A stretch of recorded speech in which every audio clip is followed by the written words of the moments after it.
स्वागत है आप सभी का DLS न्यूज पर। एक बार फिर से आइए बात करते दोस्तों, आज 29 अप्रैल 2020 बुधवार हो चुका है और जानेंगे इस वीडियो में दोस्तों अपन आज के मुख्य समाचार, today breaking news, India news, headlines news के अपडेट के तहत देश भर की तमाम बड़ी खबरों पर नजर डालेंगे। जहां पर दोस्तों मोदी सरकार की तरफ से बड़ा ऐलान निकल कर आ रहा, आधार कार्ड वालों को भी बड़ा फायदा दिया गया और साथ ही प्राइवेट नौकरी करने वाले लोगों के लिए स्पेशली सरकार ने एक बड़ा ऐलान करते हुए नया नियम बना दिया है, बड़ा ही फायदा होने जा रहा है। साथ ही बैंक लोन को लेकर भी अपडेट है और इसके अलावा देश और दुनिया में चल रही दोस्तों अभी इस चीनी बीमारी की महामारी को लेकर भी कुछ बड़े अपडेट आ रहे हैं। बताएंगे एक एक करके तमाम खबरों को, बिल्कुल ध्यान से बने रहेगा हमारे साथ इस वीडियो में और एकदम पूरा लास्ट तक जरूर देखिएगा। मैं आपका बिना टाइम वेस्ट किए सीधे ले चलता हूं आपको पहले अपडेट में। तो देख पा रहे कि आधार अपडेट कराने वालों के लिए उदय ने एक नई जानकारी शेयर की है। अब आपको बैंक जाने की जरूरत नहीं होगी। तो दरअसल दोस्तों अब कोई भी व्यक्ति अपने आधार में डेमोग्राफिक डेटा को कॉमन सर्विस सेंटर यानी कि CSC पर जाकर ही अपडेट करवा सकेंगे। जी हाँ, दरअसल दोस्तों भारतीय विशिष्ट पहचान प्राधिकरण यानी कि उदय ने तकरीबन देश भर में 20,000 कॉमन सर्विस सेंटर को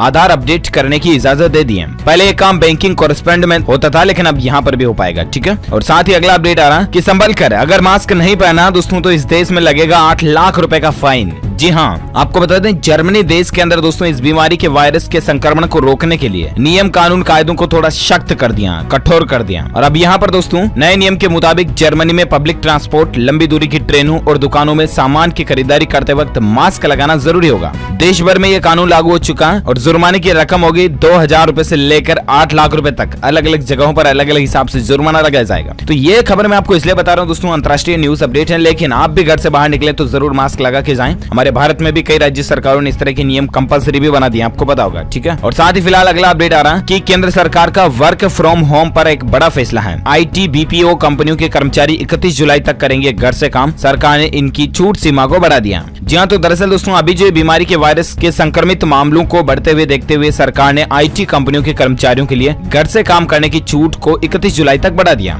जी हाँ दोस्तों, मंगलवार को केंद्रीय मंत्री रविशंकर प्रसाद की अध्यक्षता में हुई प्रदेश सरकारों के मंत्रियों के साथ बैठक में ये समय सीमा बढ़ाने को मंजूरी दी गई। अच्छी बात है, पहले ये 30 अप्रैल को खत्म हो रही थी तो इसको बढ़ा दिया 31 जुलाई तक। ठीक है, और साथ ही अगला अपडेट आ रहा है कि ट्विटर यूजर्स के लिए एक बड़ी खबर है दोस्तों, बंद की मैसेज के जरिए ट्वीट करने की सर्विस। जी हाँ, इतने दिन दोस्तों ट्विटर यूजर्स को यह भी सुविधा मिलती थी कि आप 140 कैरेक्टर तक का ट्वीट अपने मोबाइल फोन से सेल फोन पर मैसेज के जरिए से भी कर सकते थे, यानी कि स्मार्टफोन नहीं है ना तो भी आप ट्वीट कर सकते थे। ऐसी ट्विटर की तरफ से मैसेजिंग सर्विस चलती है, तो उसको अब बंद किया जा रहा है क्योंकि इसका कोई यूज नहीं लेता आजकल और इसीलिए कंपनी ने यह फैसला लिया। और साथ ही अगला अपडेट आ रहा है टेक्नोलॉजी न्यूज की जब बात हो रही दोस्तों तो एक और अपडेट देख सकते हैं कि टेलीग्राम भी जल्द ही लॉन्च करने जा रहा है private group video calling feature, जिसके जरिए व्हाट्सएप और मैसेंजर रूम्स को जोरदार टक्कर मिलेगी। जी हाँ, आजकल लॉकडाउन चल रहा है ना दोस्तों, तो इसमें ग्रुप वीडियो कॉलिंग की डिमांड में तेजी से इजाफा देखा गया। ऑफिस वर्कर समेत दोस्तों और सगे संबंधियों से जुड़ने के लिए लोग वीडियो कॉलिंग का सहारा ले रहे हैं और इस समय ज्यादातर social media platform video calling features के साथ बाजार में एंट्री कर रहे हैं। जूम ऐप के अंदर हाल ही में ये कंट्रोवर्सी आई थी, आपको पता होगा, और उसके बाद फेसबुक, व्हाट्सएप ने भी वीडियो कॉलिंग फीचर को एक्सटेंड किया। व्हाट्सएप ने 8 लोगों को कर दिया, फेसबुक ने 50 लोगों का एक साथ चैट रूम भी लॉन्च कर दिया और अब टेलीग्राम भी एडवांस्ड फीचर के साथ ग्रुप वीडियो कॉलिंग फीचर लाने जा रहा है। अच्छी बात है, आप अपडेट करके फायदा उठा सकते हैं। साथ ही अगली खबर देख पा रहे कि लॉकडाउन के बाद हवाई यात्रा करने के लिए जरूरी होगा ये सर्टिफिकेट, वरना नहीं कर पाएंगे सफर। जहां दोस्तों देशव्यापी लॉकडाउन खत्म होने के बाद फिर अगर आप हवाई सफर करते हैं, एरोप्लेन की सहायता से यात्रा करते हैं, तो यात्रा के लिए दोस्तों मास्क, ग्लव्स और डिस्पोजेबल कैप के अलावा आपको डॉक्टर के सर्टिफिकेट की भी जरूरत होगी। डॉक्टरों, नौकरशाहों और हवाई अड्डों व एयरलाइंस के अधिकारियों वाली एक टेक्निकल कमेटी जल्द ही हालात सामान्य होने के बाद यात्रियों की सुरक्षा सुनिश्चित करने के उपायों पर चर्चा करेगी और आपका कुल मिलाकर के मेडिकल फिटनेस सर्टिफिकेट भी होना जरूरी होगा, तभी आप सफर कर पाएंगे, वरना कहीं आप संक्रमित वगैरह तो नहीं, ये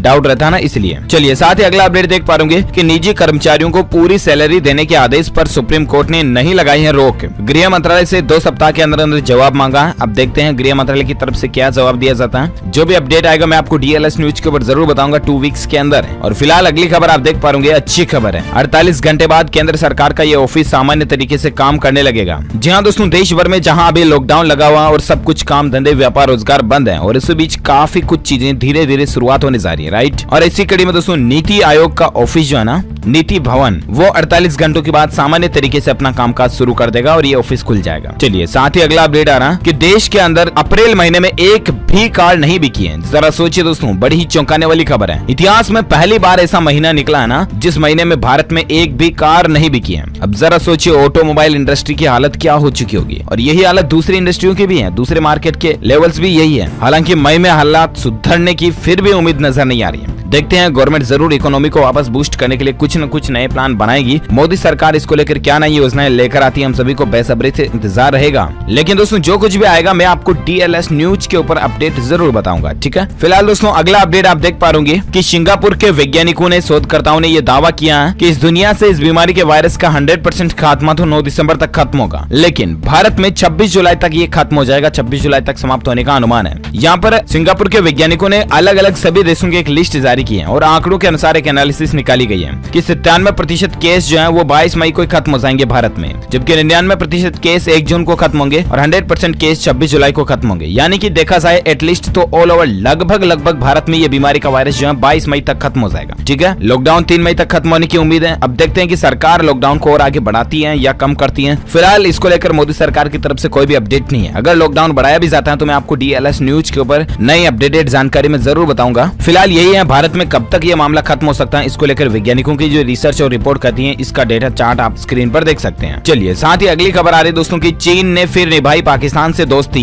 इस बीमारी के बीच पाकिस्तान के लिए अच्छी खबर आई है। दरअसल दोस्तों ये लड़ाई झगड़ा फैलाने वाले पाकिस्तान को चीन पहले भी कई चीजों की मदद कर चुका है और अब एक बार फिर से चीन ने पाकिस्तान की मदद करते हुए ये पहल की है, जहां फाइनेंशियल एक्शन टास्क फोर्स की ओर से दिए गए टारगेट को पूरा करने के लिए पाकिस्तान को और समय मिल गया, क्योंकि ये बीमारी का संकट की वजह से मनी लॉन्ड्रिंग और इस तरह के संगठनों की फंडिंग की निगरानी संस्था ने अपनी गतिविधियों को टाल दिया। और ये दोस्तों चाइना कुल मिलाकर के नहीं सुधरेगा, बस यही है। ना तो ये जांच करवाने दे रहा है, ना ही अमेरिका को, ना ही ऑस्ट्रेलिया को, ऊपर से पाकिस्तान की मदद कर रहा है। करना क्या चाहता है। साथ ही अगला अपडेट देख पा रहे कि सरकार ने एयर इंडिया कंपनी की नीलामी के लिए बोली लगाने की समय सीमा को 2 महीने और बढ़ा दिया और अब 30 जून तक बोली लगाई जा सकेगी। तो ये अपडेट है। और साथ ही अगली खबर देख पा रहे कि हल्के लक्षण दिखने पर होम आइसोलेशन के लिए सरकार ने एक गाइडलाइंस जारी कर दी है। मरीज ये काम कर सकते हैं। देश में जो अभी ये दोस्तों चीनी बीमारी के वायरस को लेकर जो संक्रमित लोगों की संख्या दिनों दिन बढ़ती जा रही है, इसी को ध्यान में रखते हुए हमारे भारत के स्वास्थ्य मंत्रालय की तरफ से यानी यूनियन हेल्थ मिनिस्ट्री ने नई गाइडलाइंस जारी की है। और इस गाइडलाइंस के मुताबिक अगर किसी व्यक्ति में इसके लक्षण दिख रहे हैं तो उनके घर पर आइसोलेशन की अगर पूरी सुविधा है तो उन लोगों को घर पर ही आइसोलेशन में रहने की मंजूरी दे दी गई है। इतने दिन हॉस्पिटल वगैरह में जाना कंपलसरी था, सरकारी व्यवस्था में रहना जरूरी था, लेकिन अब घर पर ही रह सकते हैं अगर आपके घर पर प्रॉपर आइसोलेशन की व्यवस्था है तो, ठीक है। और साथ ही अगली खबर आप देख पा रहे कि दोस्तों सिसोदिया ने HRD मंत्री से कहा कि 10वीं और 12वीं के बच्चों को भी इंटरनल एग्जाम के आधार पर पास किया जाए। दरअसल बात कुछ यूं है कि दिल्ली के एजुकेशनल मिनिस्टर जो है ना, शिक्षा मंत्री मनीष सिसोदिया ने कहा कि 10वीं और 12वीं की लंबित बोर्ड परीक्षाओं को आयोजित करना अभी संभव नहीं है। छात्रों को आंतरिक मूल्यांकन के आधार पर अगली कक्षा में प्रोन्नत किया जाना चाहिए। इसको लेकर दोस्तों ANI हिंदी न्यूज की तरफ से ट्वीट भी किया गया, आप देख सकते हैं स्क्रीन पर। तो ये दिल्ली में हो सकता है 10th 12th के एग्जाम भी कैंसिल हो जाए और एक्सटेंड किया जाएगा, बच्चों को नेक्स्ट क्लास में प्रमोट किया जाएगा सीधा, ठीक है। और साथ ही अगला अपडेट आ रहा है कि पैसों की समस्या से निपटने के लिए भारतीय स्टेट बैंक यानी कि SBI किसानों को कम ब्याज पर एग्री गोल्ड लोन दे रहा है। भारतीय स्टेट बैंक ने एक नई पहल शुरू की है। देश में जो अभी ये बीमारी का संकट चल रहा है, इसके आर्थिक संकट को सुधारने के लिए और किसानों को फायदा देने के लिए SBI ने एग्री गोल्ड लोन स्कीम शुरू की है। इसके तहत दोस्तों किसान जो है ना वो सोने के जेवर देकर अपनी जरूरत के मुकाबले लोन ले सकते हैं। लॉकडाउन के बीच 5 लाख किसानों ने इसका फायदा भी उठाया है। इस स्कीम से जुड़ी कुछ खास बातें आप देख सकते हैं। आप SBI योनो ऐप के जरिए भी इस लोन के लिए सीधा अप्लाई कर सकते हैं। अगर जमीन वगैरह नहीं है तो भी किसान लोन ले सकते हैं। इसको लेकर डिटेल आप देख सकते हैं। और साथ ही अगली खबर में बात करें दोस्तों अभी तक इस बीमारी के संक्रमण को चल रहे आंकड़ों को लेकर, तो आप देख सकते हैं दोस्तों कि भारत में पिछले 24 घंटों के दौरान इसके आंकड़े 1594 नए पाए गए और अभी आंकड़ा 30,000 के पार पहुंच चुका है। अभी का लाइव अपडेट जो आ रहा है उसके अनुसार बड़ी खबर आप देख सकते हैं दोस्तों कि दिल्ली में इसके मामले बढ़कर 3314 हो चुके हैं और पिछले 24 घंटों में 206 नए मामले तो दिल्ली में देखे गए। वहीं पूरे भारत में इसकी संख्या की अगर बात करें ना तो 30,000 से ज्यादा आंकड़े इसके पहुंच चुके हैं। भास्कर के ऊपर जो अपडेट लगाया गया इसके अनुसार आंकड़ों की संख्या आप देख सकते हैं यहाँ पर ज्यादा ही बताई गई है। रिकवर्ड लोग भी हो सकते हैं इसमें शामिल हो। कुल मिलाकर के अभी जो ये संख्या चल रही है आप इसकी जानकारी ऑफिशियल गूगल के ऊपर भी देख सकते हैं। 29,974 और 30 के आसपास पहुंच चुकी है। इसके अलावा जान जाने वाले लोगों की संख्या भी 1000 के समथिंग पहुंच चुकी है। जरा देखिए दोस्तों ये रिकॉर्ड और आंकड़े दिनों दिन बढ़ते जा रहे हैं। प्लीज आपसे रिक्वेस्ट है कि लॉकडाउन के दौरान बाहर ना निकले और हमारे देश के माननीय प्रधानमंत्री नरेंद्र मोदी जी द्वारा जो भी नए नियम कानून कायदे बनाए जाते हैं उनका दिल से और ईमानदारी से पालन करें, फॉलो करें उनको, यही हम सब के लिए बेहतर होगा। और साथ ही अगला अपडेट देख सकते हैं कि मध्य प्रदेश में भी दोस्तों संक्रमित मरीजों की संख्या 2387 हो चुकी है और 120 लोग मध्य प्रदेश से इस दुनिया को अलविदा कह चुके हैं। वहीं आज रिकॉर्ड तोड़ 68 लोगों ने दम तोड़ा है। महाराष्ट्र के अंदर जान जाने वाले की संख्या टोटल 397 पहुंच चुकी है। वहीं बात करें दोस्तों आज के मौसम समाचार पर, तो संपूर्ण भारत के मौसम पूर्वानुमान की अगर नजर डालें बात करें तो अगले 24 घंटों के दौरान दोस्तों भारत के अंदर पूर्वोत्तर भारत में, इसके अलावा पश्चिम बंगाल, तटीय उड़ीसा और केरल के कुछ हिस्सों में हल्की से मध्यम बारिश होने की संभावना और गरज के साथ बौछारें पड़ने का अनुमान भी निकल कर आ रहा है। इन भागों में कहीं कहीं बौछारें भी गिर सकती हैं। इसके अलावा आंतरिक तमिलनाडु, आंतरिक कर्नाटक, आंध्र प्रदेश और तेलंगाना में भी भी कई जगहों पर हल्की से मध्यम बारिश के आसार हैं। इसके अलावा महाराष्ट्र,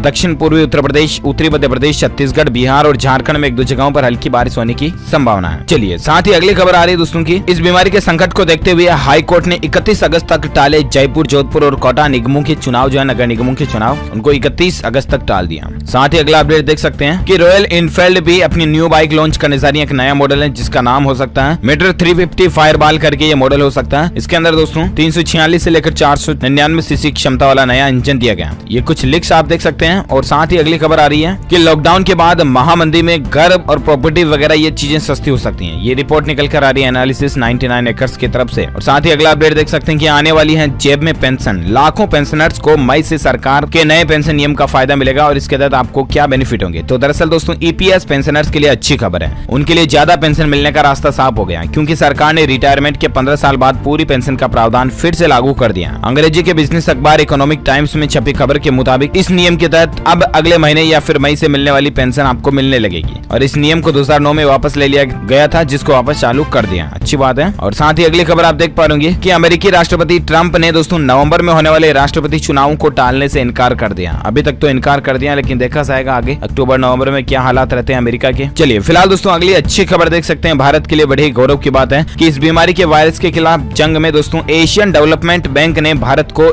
11,400 करोड़ रुपए की सहायता राशि देने की मंजूरी दे दी है। ये भी राहत की बात है। हालांकि ये राशि लोन के रूप में रहेगी, इसको भारत सरकार को वापस चुकाना पड़ेगा। ठीक है, चलिए साथ ही अगला अपडेट देख सकते हैं कि सीआरपीएफ के 12 और जवान इस बीमारी से पॉजिटिव निकले और इसके बाद सरकार ने एक आदेश भी दे दिया। और इस समय सरकार ने सुरक्षा में तैनात जवानों और पुलिस कर्मियों को सतर्कता बढ़ने के निर्देश दिए हैं कि सावधान रहें, बी अलर्ट और ज्यादा अलर्ट रहें। साथ ही अपडेट देख सकते हैं कि 36 दिन बंद रहने के बाद फिर खुली दुनिया की सबसे बड़ी कार बनाने वाली फैक्ट्री। बना चुकी है 4.5 करोड़ कारें। हम बात करें दोस्तों वॉक्सवैगन कंपनी की तरफ से। ये अपडेट निकल कर आ रहा। वॉक्सवैगन कंपनी इतने दिन लॉकडाउन वगैरह में फंसी हुई थी और प्रोडक्शन बंद थे, लेकिन 36 दिनों के बंद रहने के बाद इस कार के प्रोडक्शन हाउस को वापस खोल दिया गया। और ये इतिहास में रिकॉर्ड बन चुका दोस्तों कि 82 सालों के बाद ये पहला मौका है जब इतने टाइम के लिए कार का प्रोडक्शन बंद रहा। तो ये ज्यादा जानकारी आप देख सकते हैं। और साथ ही अगली खबर आ रही है कि इस सरकारी कंपनी में आज से शुरू हुई मैन्युफैक्चरिंग 2 शिफ्ट में काम शुरू हो जाएगा। जी हाँ, सरकारी defence aircraft company Hindustan aeronautics limited HAL में आज से दोस्तों 2 शिफ्ट में काम शुरू होने जा रहा है। तो ये गवर्नमेंट की तरफ से अपडेट है। और साथ ही अगली खबर आप देख सकते हैं, अच्छी खबर है, बंदरों पर कारगर साबित हुई है इस दवाई, यानी कि इस बीमारी के वैक्सीन और दवाई टीके को बंदरों पर सफलतापूर्वक एक्सपेरिमेंट कर लिया गया। इसके अलावा ह्यूमन ट्रायल के लिए ऑक्सफोर्ड यूनिवर्सिटी को मोटी रकम देगा ब्रिटेन और इसके बाद ह्यूमन ट्रायल भी किया जाएगा। और बस दोस्तों भगवान करे कि जल्द से जल्द इसका टीका बन जाए, बड़ी ही राहत की बात होगी ये। और साथ ही अगला अपडेट देख सकते हैं दोस्तों कि अगर किसी ऑफिस में एक इस बीमारी का मरीज मिल जाता ना तो भी ऑफिस को सील नहीं किया जाएगा। सरकार ने इस तरह का क्लेरिफिकेशन भी दे दिया। इसके अलावा अपडेट देख सकते हैं दोस्तों कि लॉकडाउन के बीच राजस्थान राज्य में 92% तक गेहूं की कटाई पूरी हो चुकी है। और बाकी जो बचे हैं किसान भाई लोग, उनसे भी रिक्वेस्ट है कि कटाई पूरी कर लें क्योंकि फिर बारिश वगैरह आ सकती है, मौसम खराब हो सकता है अगले कुछ दिनों में भी।